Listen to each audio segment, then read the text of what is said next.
Hey, what's happening, guys? This is James Blonde, back from an exciting E3 and just about done with our coverage. So we've had about a week or so to reflect back on the games we've covered and make some decisions on which awards to give which games this year. So with the help from DizzyPW, we've broken the awards down into several categories for the games we covered, and we'll start with something simple. Let's start with the best trailer of E3. Now, bound to our coverage, because, if you account for some of the new major buy-to-play titles, it really isn't that fair because those are pretty epic.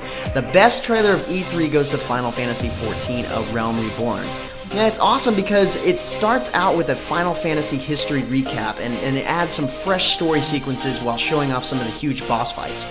Not to mention at the end it kind of shows off the idea that it's going to be ported to the PS4. That's pretty epic. Yeah, that'll do it. Now, on that note, ArcheAge also had a pretty sweet E3 preview trailer as well, and there was just so much action packed into 1 minute of footage. It had a wedding, a ship battle, a tribunal sentencing, flying on hang gliders with birds, and yeah, they even released the Kraken. It's pretty legit. And of course, you can't miss the wargaming trailers. Play the game or not, their trailers are always badass. You've heard me say this before, but just wait until they release the World of Warships gameplay trailer the press got to see at the show. It's freaking amazing. And it's more than I expected. Plus they showed it off in a dome-shaped room with a screen that's like all the way around us. And they even had an AC unit that dropped the temperature way down in the room when they showed off the Arctic area in the game. It was really cool. No, literally, it was cool. So for the most part, conventions are all about the shiny and new when it comes to titles, but sometimes developers like to show off some new content, like for example, Elder Scrolls Online. The polish of the game present at E3 versus seeing it at their headquarters last year is like night and day.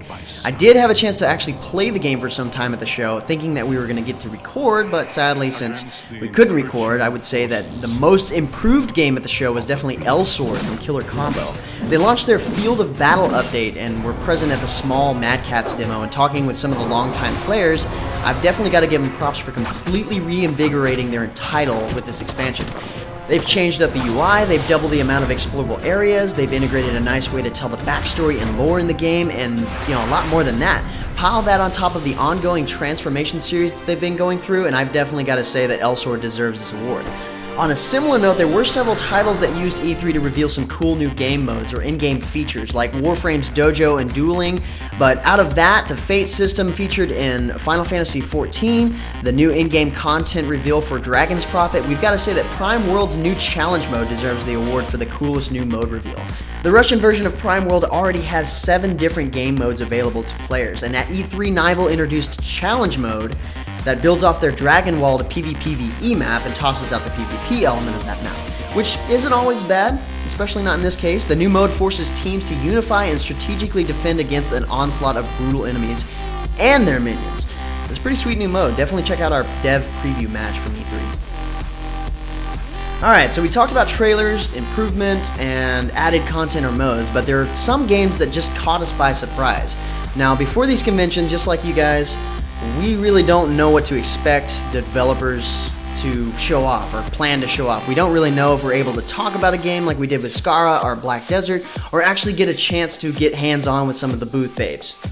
Okay, maybe that's a given, but the point is that we rarely know what we get to cover, so we've got to give the best surprise reveal to Black Gold Online. Yeah, I would say that Snail Games struck fast and hard with a broad features list and an overall PvP faction-focused, non-target based system built off an upgraded version of the engine that they used in Age of Wushu. We knew this game was going to look good based on the trailers, but we had no idea they were going to have it there to play on the showroom floor with like 10 computers for players to access. There's no wonder Conan O'Brien stopped by the booth to see what's up. And again, World of Warships was a big surprise. It killed us that we weren't allowed to record gameplay or even footage. It's strange because the game is amazing as it is. I'm not really sure what improvements they're waiting for to show the game to the public. The game already looks more enticing than World of Tanks and Warplanes combined. It definitely brought even more of the strategy side out of wargaming.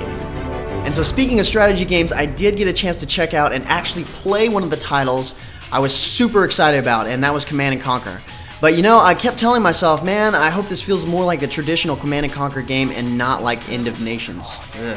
But despite the added pressure, EA held no punches and utilized their Battlefield Frostbite engine really well to make a living, breathing, and most importantly, exploding world wrapped around a general's theme. Everything from resource management all the way down to the map stirred up that CNC nostalgia, and that was exactly what I was looking for. Hands down, the best strategy game in E3.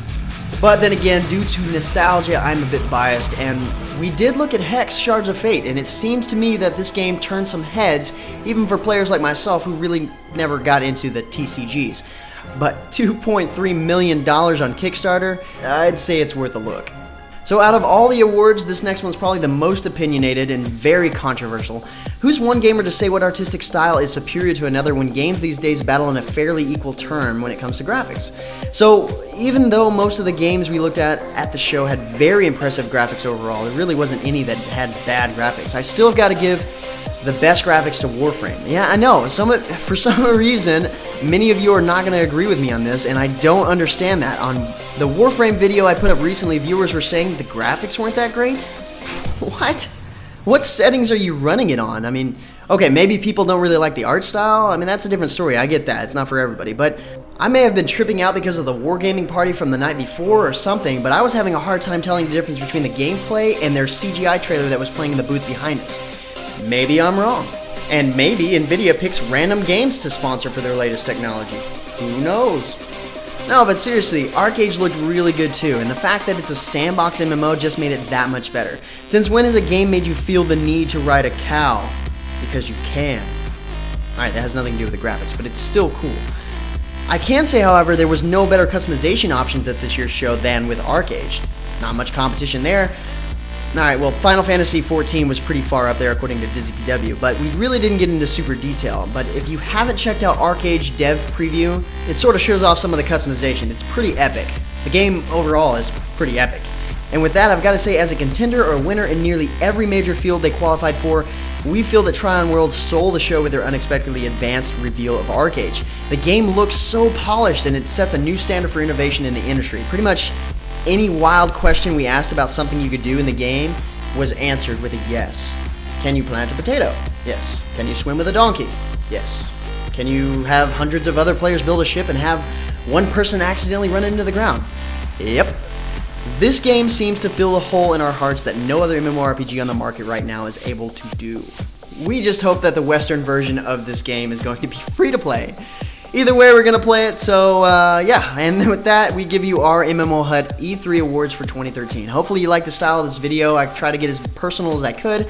Once again, you guys made E3 great, helping us show you the games you wanted to see. Be sure to check out DizzyPW's more detailed article of our chosen E3 awards and the runners-up.